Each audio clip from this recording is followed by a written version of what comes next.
अप्रैल के शुरुआती सप्ताह से ही जिस तरह से मौसम ने करवट ली है, बिहार के लोगों को भले ही तेज धूप और गर्मी से राहत मिली हो, लेकिन किसानों के लिए यह बारिश मुसीबत बनकर आई है।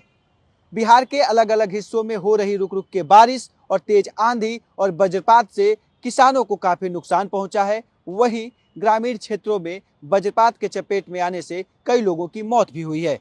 मौसम विज्ञान केंद्र पटना के निदेशक का कहना है कि जिस तरह से मौसम अप्रैल के महीने में मौसम प्री मानसून में मौसम देखने को मिला है, वो बीते 4 से 5 साल के दौरान पहली बार देखने को मिल रहा है। वही 20 अप्रैल तक ऐसी ही स्थिति बिहार के में देखने को मिलेगी।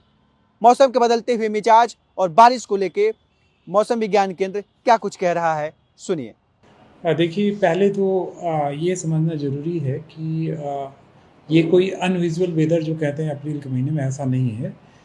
ये प्री मानसून सीजन है और इसमें जो है इस तरह की एक्टिविटी देखने को मिलती है।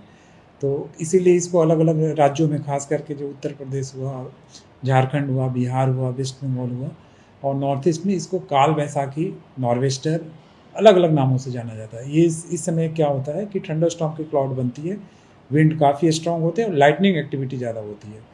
और जहाँ तक बात करें इसका पूर्वानुमान का, तो हम लोगों ने इसको 5 तारीख से कर रखा था इस स्केल का कि 7 से 9, फिर उसके बाद अगला हम लोगों ने कहा था कि 14-15 तक इस तरह का। आगे पूर्वानुमान की बात करें तो जो आज पूर्वानुमान जारी किया गया है उसमें आज भी जो है सो करीब करीब अगले 5 दिनों तक राज्य में थंडरस्टॉर्म की गतिविधियाँ होती रहेंगी, लेकिन इंटेंसिटी में अभी कमी आएगी।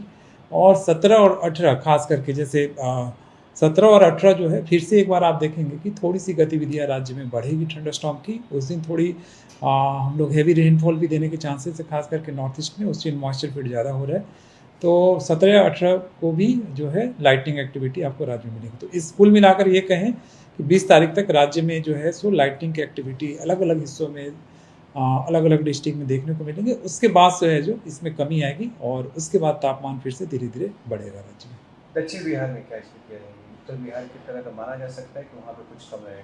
हाँ, अभी जो है सो खास करके जो ये जो वेदर है, ये अभी जो शिफ्ट कर रहा है, जो सिस्टम हमारा ट्रफ लाइन है, ये ईस्ट बिहार की तरफ चला जाएगा। तो मतलब आप कहेंगे कि जो नवादा हो गया, बांका हो गया, जमुई हो गया, लखीसराय हो गया, ऊपर भागलपुर हो गया, ये जो पोर्शन है खास करके जब ईस्ट वाला पार्ट ऑफ बिहार में, उस तरफ काफ़ी एक्टिविटी आपको रेनफॉल देखने को मिलेगी। सर, कुछ पिछले 3-4 सालों से तो हम देख ही रहे थे कि अप्रैल महीने में लोग बारिश तो होती ही नहीं थी। आंधी तूफान भी एक अपने आप में एक सवाल था कि पहले आंधी तूफान आते थे, अब नहीं आते। इस साल अचानक इस चीज़ें जो हुई हैं मौसम के, क्योंकि मौसम को लेकर कोई सटीक आंकड़ा व्यक्त नहीं किया जाता, पूर्वानुमान, तो क्या कुछ कितने सालों के बाद इस तरह की स्थिति देखने को मिली अप्रैल में? जी देखिए, अप्रैल में स्थिति नहीं है। सबसे बड़ी चीज़ है कि अप्रैल के महीने में अगर हम बात करें तो पटना में आज तक का हाईएस्ट जो है सो रेनफॉल रिकॉर्ड हुआ है।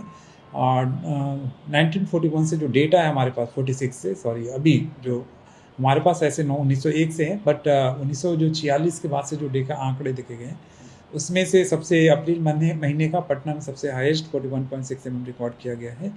और रही बात इस तरह की एक्टिविटी की, तो ऑल अप्रैल के महीने में इस तरह की एक्टिविटी पहले भी देखी गई है, लेकिन हाल के अगर साल में बात करें, पिछले 4 साल 5 सालों में, तो इस तरह की एक्टिविटी नहीं थी। पिछले साल की बात करें तो सीवियर हीट वेव और हीट वेव की जो घटनाएं थी काफ़ी थी, लेकिन इस बार थंडरस्टॉर्म की घटनाएं देखने को मिल रही है। बिजली की गिरने के बीच बहुत घटनाएं सामने आई हैं, क्या कुछ इसको लेकर कोई अपडेट है? जी बिल्कुल। अभी जैसे लाइटनिंग के केसेस जब होता क्या है कि अचानक से जैसे बारिश नहीं हो, काफ़ी लंबा स्पेल हो गया था राज्य में जैसे रेनफॉल की घटनाएं का, तो उसमें क्या होता है कि जब ड्राई विंड और मॉइस्ट विंड अब जब मिलते हैं, इंस्टेबिलिटी होती है, तो उसमें क्या है, लाइटनिंग की एक्टिविटी काफ़ी बढ़ जाती है।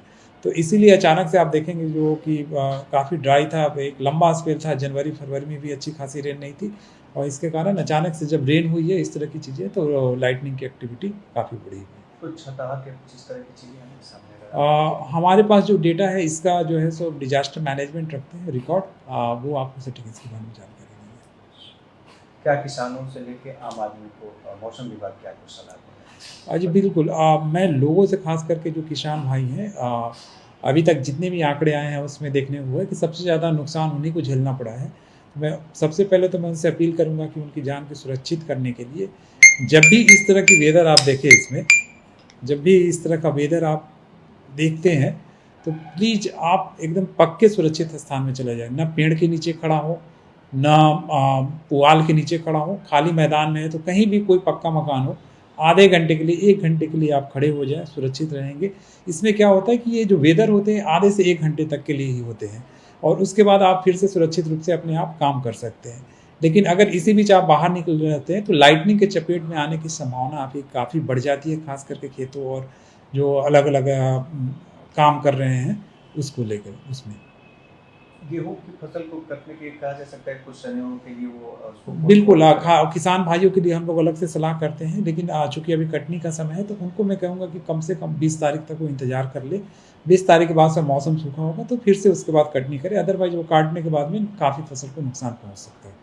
नाव कास्ट करके मौसम विभाग के द्वारा एक तरह का एक बहुत ही सराहनीय कदम उठाया गया, जिसमें ब्लॉक स्तर पे चीज़ें मौसम को लेकर पता किया जा रहा है। तो एक आम आदमी, एक किसान को अगर चीज़ें पता करनी है तो कैसे पता करेगा? देखिए, नावकास्ट होता है हमारे जैसे डिफरेंट लेवल पे फोरकास्ट इशू किए जाते हैं। तो जैसे 7 दिन का होता है, मीडियम रेंज फोरकास्ट होता है, महीने का होता है तो उसको सीजनल कहते हैं हम लोग, फोरकास्ट होता है। उसी तरह नावकास्ट जो होता है अगले 3 घंटे का जो फोरकास्ट होता है, खास करके जैसे हम लोग सिमलिक फोरकास्ट जारी करते हैं तो 3 घंटे का जो फोरकास्ट होता है अगले 3 घंटे का, उसको नावकास्ट कहा जाता है। चूँकि ये जो थंडर स्टॉर्म होते हैं ये प्रेडिक्शन थोड़ा सा काफ़ी मुश्किल होता है, लेकिन इसमें हम लोगों ने मौसम विभाग ने इसको ब्लॉक से लेवल पर स्तर पर अगले 3 घंटे में आप क्या होने वाला है उसके बारे में अलर्ट इशू करता है, खास करके जो चेतावनी जारी की जाती है कि कोई भी थंडर स्टॉर्म बन रहा है, आप खेत में हैं, कहीं पे हैं, तो इसको ब्लॉक स्तर पे हम लोग जारी करते हैं ताकि लोग सुरक्षित हो जाए। इसमें मौसम विभाग की वेबसाइट से किसान या आम आदमी पता कर सकता है? बिल्कुल, हमारे वेबसाइट पे आप जो है